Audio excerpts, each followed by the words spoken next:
नमस्कार। अपना कहानी कॉर्नर में आपका बहुत बहुत स्वागत है। मैं हूं अरुण शेखर। मैं आपको कहानियां सुनाता हूं, कहानियां ऐसी जो आपकी ज़िंदगी में कुछ नया जोड़ती हैं, आपका मनोरंजन करती हैं। तो चलिए, आज एक कहानी लेकर हाजिर हूं जिसका नाम है बदमाश, और इसके लेखक हैं पांडे बेचन शर्मा। उग्र उग्र जैसा कि नाम है वैसी ही उनकी कहानियां हैं, थोड़ा उग्र सी, थोड़ा मज़ेदार सी। तो चलिए कहानी का आरंभ करते हैं जिसका नाम है बदमाश। हमारे मोहल्ले का वो जो त्रिभुवननाथ है, बुढ़ा अव्वल दर्जे का मक्खी चूस है। उम्र तो है उसकी हाथ से लकड़ी पकड़कर चलने की, पर वो दांत से कौड़ी पकड़ता चलता है। वो भी भोगने के लिए नहीं, दानार्थ भी नहीं हो, केवल जोड़ने के लिए।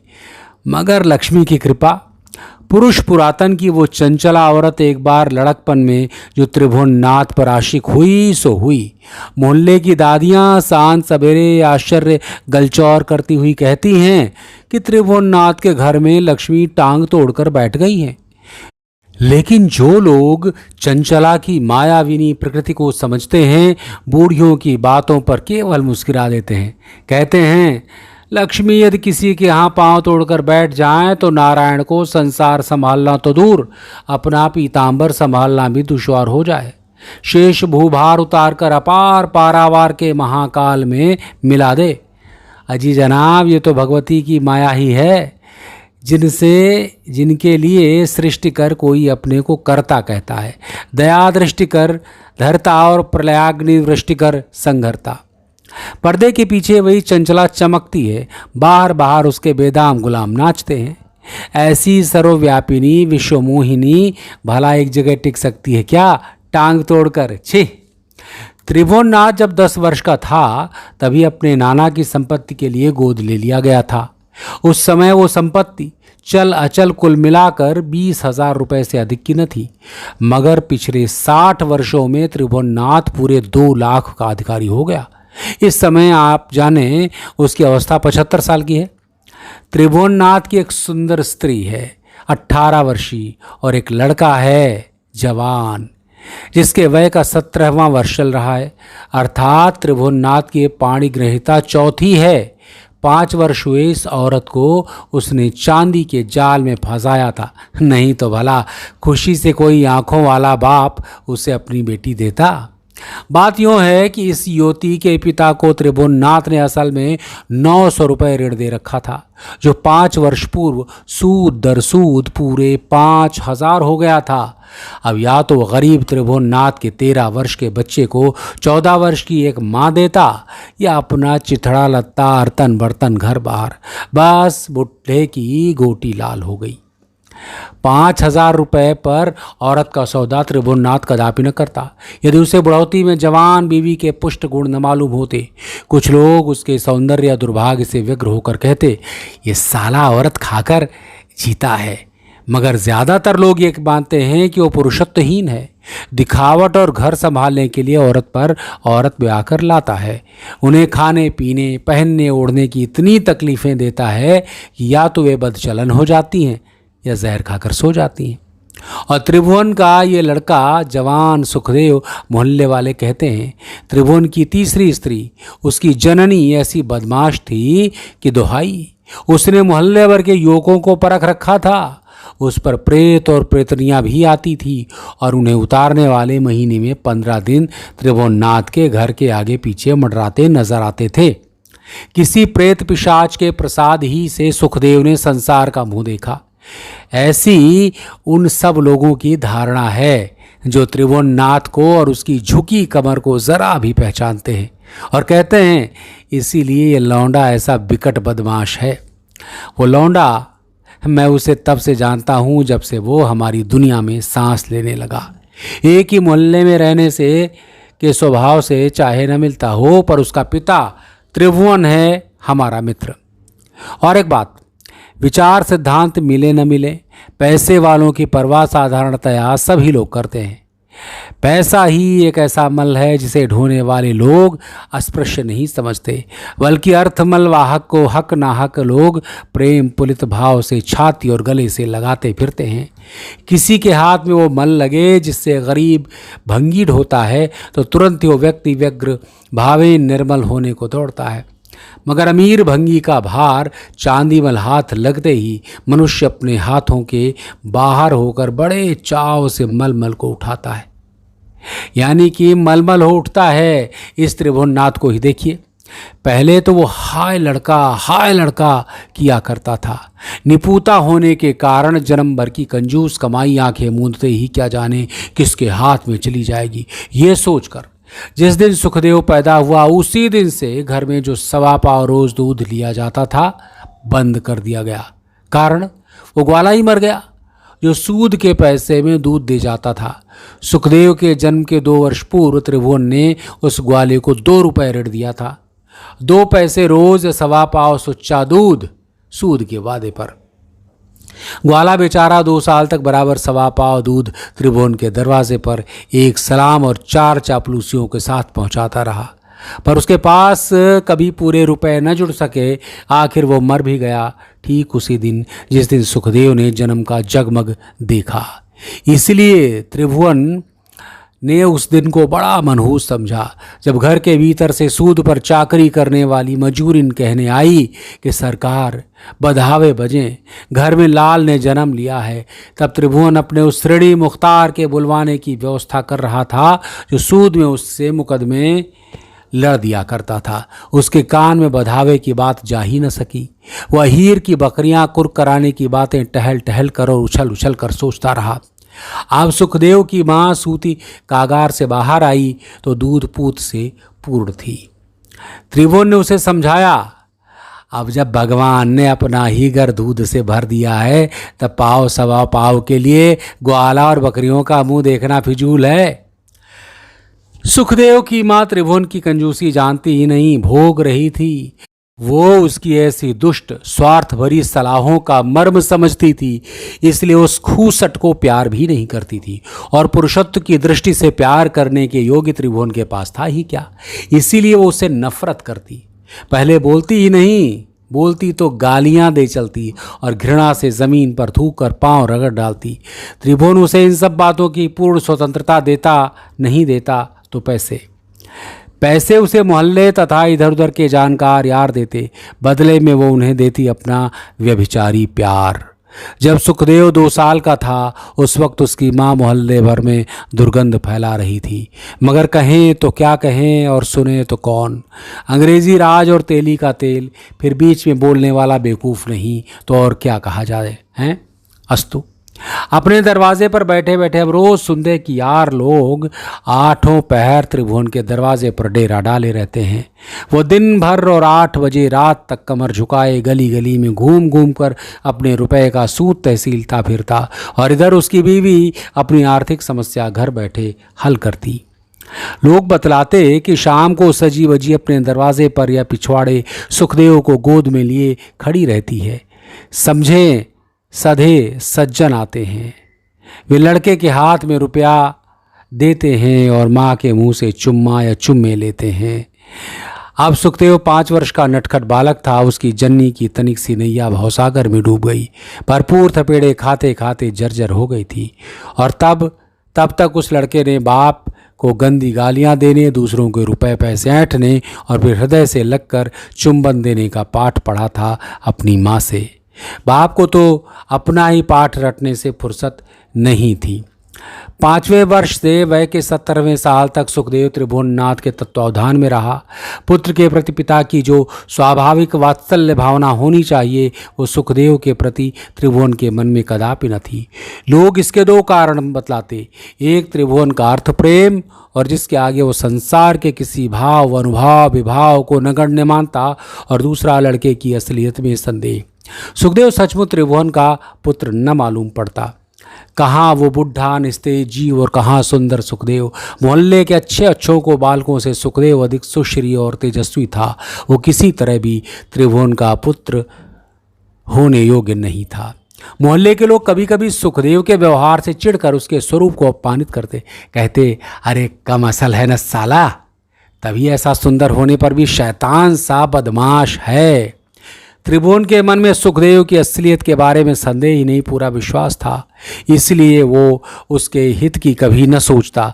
वो अच्छे की सोहबत में पड़ता है या बुरे की, इसकी उसे कभी परवाह न करता। और शहर के विख्यात बदमाशों के पास भी अपने रुपए के तकाजे पर या सूद के रोजाना पैसे लाने को उसे भेजता। पढ़ने लिखने की तो चर्चा तक न चलाता। कहता, पढ़ने के नाम पर फिजूल लोग अपने पैसे और वक्त का नुकसान करते हैं।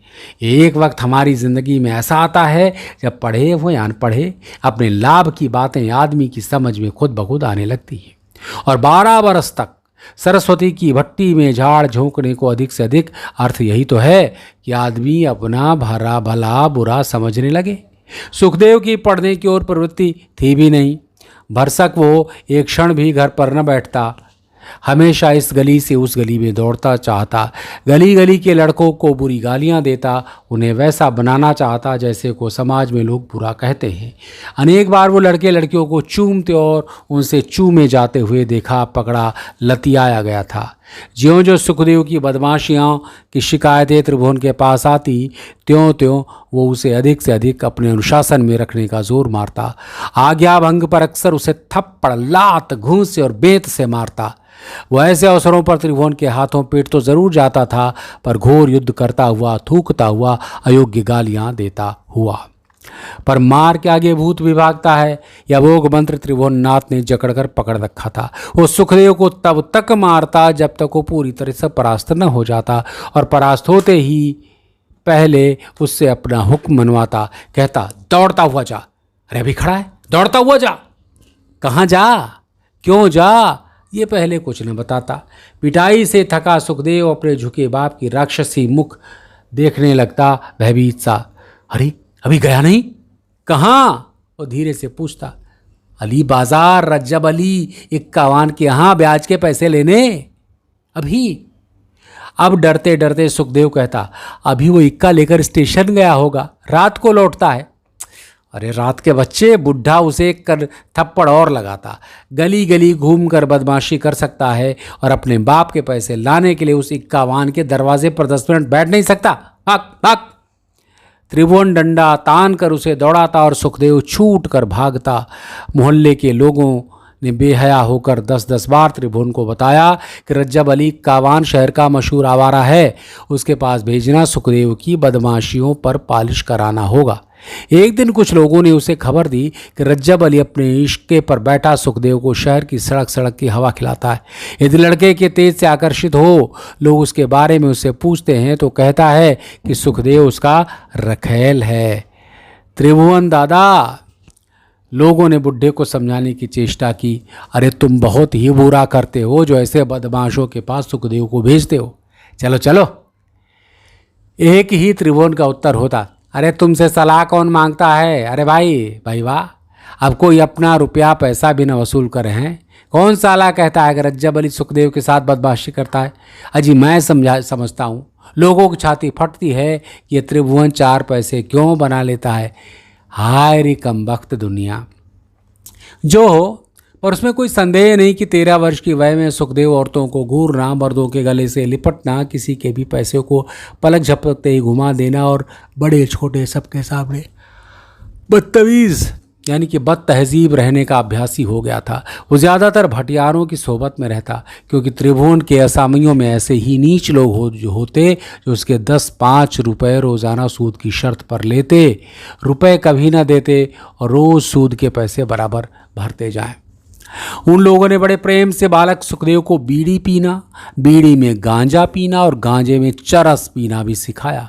कई बार मोहल्ले के लड़कों को बीड़ी में गांजा पिलाते हुए सुखदेव पकड़ा और बेभाव पीटा गया। वो मार खाने में रुस्तम हो गया था, या कुत्ता 2 पग जो दूर बढ़ते हैं। भयानक से भयानक लतखोरी भूल जाता है। उस दिन प्रातः 6 बजे हाथ में नीम की दातून लिए मुंह साफ करता अपने दरवाजे पर जो आया तो क्या देखता हूँ, गली में चारों ओर लाल पगड़ी की भरमार है। त्रिभुवन का घर गिरा हुआ है और उसके दरवाजे पर मोहल्ले के अनेक लोग शाश्चर्य सभय खड़े हुए। मेरे द्वार के पास भी एक सिपाही खड़ा था। क्या जमादार साहब, आज सवेरे सवेरे?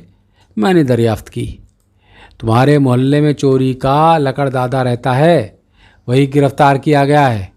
कौन कौन? अरे वही त्रिभुवन का जवान पट्टा सुखदेव। इधर 1 साल के भीतर जितनी चोरियां शहर में और आसपास हुई हैं, सब में उस बदमाश का नाम है। त्रिभुवन के घर की ओर देखते हुए मैंने पूछा, तलाशी हो रही क्या? हाँ, भीतर कोतवाल साहब, छोटे दरोगा, बड़े जमादार तलाशी ले रहे। गवाह की तरह मोहल्ले के 3-4 आदमी भी हैं। इसी से मैं बड़े जमादार घर से निकलकर उस सिपाही के पास आए। उत्तम सिंह ने झपट कर, ज़रा थाने पर तो जाओ और एक हथकड़ी फ़ौरन लेकर आओ। हमारे साथ जितनी हथकड़ियाँ हैं उनमें से एक भी ज़बरदस्त कलाई पर नहीं चढ़ती। कुछ माल बरामद हुआ? ओह, बहुत, कई चोरियों की चीज़ें निकली हैं। अच्छे अच्छे कपड़े, संदूकें, गहने, बर्तन। या अल्लाह, यह मोहल्ला तो डाकुओं का अड्डा निकला। मारे शाम के मेरा सर झुक गया। नीम और मुंह के कुरस को ज़मीन पर थूकते हुए जमादार से मैंने कहा, एक मछली सारा तालाब गंदा कर देती है। गंदा? छी, तौबा। जमादार ने नफरत से कहा, यह बुढ़ा त्रिभुवन पूरा शैतान है। वो भी घर में मिला? सिपाही ने पूछा। कहाँ? वो तो 4 ही बजे से सूद के पैसे तहसील से निकलता है और हम यहाँ पहुँचे थे ठीक 5 बजे। घर में एकाएक घुसते पर हमने देखा एक बदमाश सुखदेव अपने बाप की नई जोरू के साथ लिपट कर कराटे ले रहा था। वाह रे ज़माना! छी छी छी! सिपाही थाने की ओर बढ़ता हुआ बोलो, ऐसे नालायक का तो सिर काट लेना चाहिए। उसे बाप की जोरू के साथ सोते देख कोतवाल साहब को ऐसा गुस्सा आया कि उन्होंने ज़ोर ज़ोर से कई बेंत लगाकर उसे उठाया। इस नीचता के लिए जवाब तलब होने पर उसने निधड़क बताया कि उसका बाप हिजड़ा है और वो जानबूझकर उस औरत को उसके साथ सोने देता है। क्या उसका बयान पुलिस ने लिख लिया? मैंने पूछा। हाँ, बयान ख़त्म होने के बाद ही मैं बाहर आया हूँ। चोरी की चीज़ों के बारे में उसने क्या कहा? कबूल करता है, कहता है मुझे आप मारिए या सताइए नहीं तो मैं भी हाथ जोड़ूंगा। मैं कबूल करता हूँ मैंने चोरियाँ की हैं। मैंने पूछा, त्रिभुवन भी फंसेगा इस मामले में? ज़रूर। जमादार ने दृढ़ता से कहा, सारी खुराफातों की जड़ तो वही बुढ़ा है, रुपयों का गुलाम। इस वक्त 2-3 सिपाहियों के बीच में घिरा बुढ़ा त्रिभुवन आता दिखाई पड़ा। वो ज़ोर ज़ोर से चिल्लाने लगा, हे भगवान, ऐसा लड़का दुश्मन को भी न देना। इस बदमाश ने बैठे बिठाए मेरे सिर पर आफत को पहाड़ ढा दिया है। सब कुछ बरामद हुआ, मगर त्रिभुवन के घर से रुपया एक भी न निकला। शहर का विख्यात कंजूस और धनी होने के कारण वह हमेशा पुलिस वालों की नज़र में कांटे सा खटकता था। कोतवाल के बाद कोतवाल आए और चले गए, पर त्रिभुवन किसी के चंग पर न चढ़ सका। इसका पुलिस वालों को बड़ा खार लगा।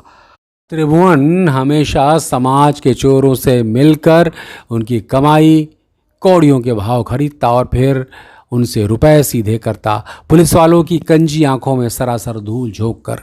सुखदेव यदि मूर्ख और बातुल ना होता तो त्रिभुवन की कलाई कभी न खुलती। ये तो वही जिस तिस पर बमक बमक कर बक देता कि तुम्हें रातों रात लुटवा न दूं तो ये नहीं और वो नहीं। धीरे धीरे पुलिस वालों की नज़र उस पर गई, उसकी डायरी लिखी जाने लगी, उसका पीछा किया जाने लगा, उसके मिलने जुलने वालों का चरित्र अध्ययन किया जाने लगा। पुलिस पहचान गई त्रिभुवन के कुपुत्र की खाल में उसके नीच व्यापार को। पुलिस वालों ने अपने गोयंदों से जब अच्छी तरह से पता पा लिया कि अब त्रिभुवन के घर में काफ़ी प्रमाण एकत्र हैं उसकी गर्दन नापने के लिए, तब बड़े विश्वास और आशा से प्रातःकालीन मंदमलय समीरण के साथ चुपचाप छापा मारा गया। उसको विश्वास था कि त्रिभुवन के घर में हज़ारों की झंकार नाचती नजर आएगी, मगर कहाँ नजर आई? एक झंझी कौड़ी भी नहीं। साला गाड़ कर रखता होगा, कोतवाल ने सोचा, और बस त्रिभुवन का सारा घर खोद डाला गया। जिस कमरे में वो सोता था उसको पुलिस वालों ने चारों ओर से कमर भर गहरा खोदा, मगर भगवान की तरह वहाँ भी रुपए न मिले। अब उसका क्रोध प्रचंड हुआ त्रिभुवन पर। नगद रुपया कहाँ छिपाया हजरत? कोतवाल को उसने डांट कर पूछा। दुहाई ही कोतवाल साहब, उड्ढा रटने लगा अपना अभ्यास। किस ससुरे के पास एक कौड़ी भी हो हुजूर, पैसे पैसे को तबाह हूँ, गली गली ठोकरे खाता फिरता हूँ, पर इस पर भी लोग रुपया नहीं लौटाते। इतना कहकर त्रिभुवन रोने का नाटक करते हुए बोला, दुहाई हुजूर की, खाने बिना हम लोग मरे जा रहे हैं। वह भी बकता ही, अगर जमादार ने उसे एक थप्पड़ न जड़ दिया होता। साला चोरी का माल सरकार सेठ बना रही और रुपयों का पता पूछने पर डंडरच करता है। जोखन सिंह, उस कमरे में ले जाकर इसका बयान लो। बयान लो का अर्थ है बाद में हमने समझा जब कमरे से फटाफट जूते की आवाज़ और फिर त्रिभुवन की चीत्कार सुनाई पड़ी। दर्शक लोग दहल उठे। पुलिस के इस बयान लेने पर सब धीरे धीरे से सरकने लगे। अभी उसका फटाफट बयान हो ही रहा था कि सभी दर्शक घटनास्थल से सरक गए, पुलिस के सधे गवाहों को छोड़कर। सच झूठ की राम जाने उस तलाशी के बारे में बाद में शहर में बड़ी बड़ी बदशकल खबरें फैली। लोग फुसफुसाकर बातें करते थे। त्रिभुवन बुरी तरह जुतियाया गया रुपयों का पता बताने के लिए। उसे 50 तरह से थूका, चटाकर, नंगा कर, उल्टा टांग कर जलील किया गया। वो नकदी माल का पता दे, यहाँ तक कि उसकी बीवी तक को पुलिस छोड़ दे पर उतर आई। वो तो सुखदेव मरने मारने पर अड़ गया था, उसकी इज्जत थी, मगर था त्रिभुवन का सोना खोटा। उसका कोना बुरी तरह दबता था। उसके जीवन के कारण जिन पर समाज नफरत भेजता है, उसके घर पर सचमुच चोरी का माल निकला था। उसका पारिवारिक इतिहास भी सर्वसाधारण की दृष्टि में निहायत अश्लील था। उसकी अर्थपिशाचता से लोगों को चोट लगती थी। अस्तु पुलिस के अन्यायी आचरण थे ज़रूर, पर त्रिभुवन की ओर से कोई किस मुंह से क्या बोलता। जिनकी पिछली 3 औरतें एक भाव से समाज की दोनों आंखों में परिहास, विलास या घृणा की पात्री रह चुकी हैं। चौथी की कहानी स्वभावतः निस्तेज है, पर यदि पुलिस ने कुछ जुल्म किया तो बुरा किया, मगर ठीक ही किया, जैसे को तैसा। ऐसा सोचकर तलाशी की निष्ठाओं पर हैरत करने वाले सामाजिक हैरत से चुप रहे। त्रिभुवन के असामी लोग उसकी विपत्ति का समाचार सुनकर मन ही मन प्रसन्न हो रहे थे कि अच्छा हुआ बदमाश फंसा, अब सुबह सुबह उसका मनहूस मुँह तो देखने को न मिलेगा। मगर दूसरे ही दिन जब वो उनके दरवाजे पर लाठी पटकता और गला साफ करने के लिए खास्ता सुनाई दिया, बेचारे रेडी बहुत उदास हुए। दरियाफ्त करने पर मालूम हुआ कि त्रिभुवन जमानत पर छूट गया है और सुखदेव नहीं छोड़ा गया। दूसरे दिन 10 बजे जमादार 2-3 पुलिस वाले त्रिभुवन के घर पर आए और उसे तथा उसकी जवान बीवी को कोतवाली लिवा ले गए। और उसके बाद शहर में खबर फैली कि कोतवाल त्रिभुवन की बीवी पर आशिक हो गया है। रिश्वत रूप में उसके बंगले पर बुलाकर त्रिभुवन को बेदाग छोड़ देने को तैयार है। उसी दिन रात को 1 बजे अपनी बीवी और कांस्टेबल के साथ त्रिभुवन घर पर लौटा। ये तो मोहल्ले वाले भी जानते हैं। अगर अदालत में सारा दोष सुखदेव के माथे पर मढ़ा जाने लगा कि यही असली बदमाश है, सारा सामान इसी की कोठरी से बरामद हुआ है, बेचारे बूढ़े रईस त्रिभुवन के घर का ये जवान पट्टा कलंक है। त्रिभुवन स्वयं का बयान ऐसा था जैसे वो पुलिस का गवाह है। उसका झूठा कथन सुनकर सुखदेव सरे अदालत उसे गालियां देने लगा। उसने कहा, मैं समझता हूँ बुड्ढे, मैं जानता हूँ तू क्यों और कैसे इस वालों से मिल गया। सुखदेव ने अदालत के सामने जूता फेंक कर अपने बाप को मारा। इससे उसका मुकदमा और भी बिगड़ गया। उसे 2 साल की सख्त सज़ा हुई। सज़ा होने के तीसरे दिनों जेल से भागा रातों रात और सीधे अपने घर आया। कोई 3 बजे रात त्रिभुवन के घर से चिल्लाने की आवाज़ आई। त्रिभुवन गली में दौड़ दौड़ कर चिल्ला रहा था, खून खून। मोहल्ले के सैकड़ों प्राणियों ने जब उसके घर को घेर कर भीतर घुसकर जांच करना शुरू किया, तब पता चला कि खून तो किसी का नहीं हुआ है। हाँ, त्रिभुवन की जवान बीवी और पुलिस का जमादार बुरी तरह घायल हुए हैं, जिन्हें एक ही रात कमरे में सोते पाकर सुखदेव ने आक्रमण कर दिया था। जमादार था काफ़ी मजबूत। घायल होने पर भी उसने सुखदेव को हत्याकांड करने से पहले ही गिरफ्तार कर लिया था। अस्तु इस बार की गिरफ्तारी में सुखदेव पर बड़े बड़े संगीन आरोप थे। इस बार केस स्टेशन तक गया और मुकदमे के दौरान पुलिस और जेल वालों ने उसे मारा पीटा भी बहुत। अंत में उसे आजन्म कारावास दंड मिला और वो बड़ी ही सावधानी से बरेली सेंट्रल जेल भेज दिया गया। जिस समय उसे आजन्म कारावास का दंड दिया गया था वो 20 वर्ष और कुछ महीने का हुआ था। यद्यपि वो सुखदेव जेल में था, फिर भी शहर वाले उसे भूले नहीं थे। वो बदमाश सुखदेव के नाम से अक्सर याद किया जाता। मगर जब हमारे मोहल्ले को कुछ विवेकी पुरुष विचार से काम लेते, तब सुखदेव का बदमाश प्रमाणित होना मुश्किल हो जाता। 5 वर्ष तक एक प्रकार की बदमाशी उसे उसकी कुमाता ने सिखाई, भला कहकर।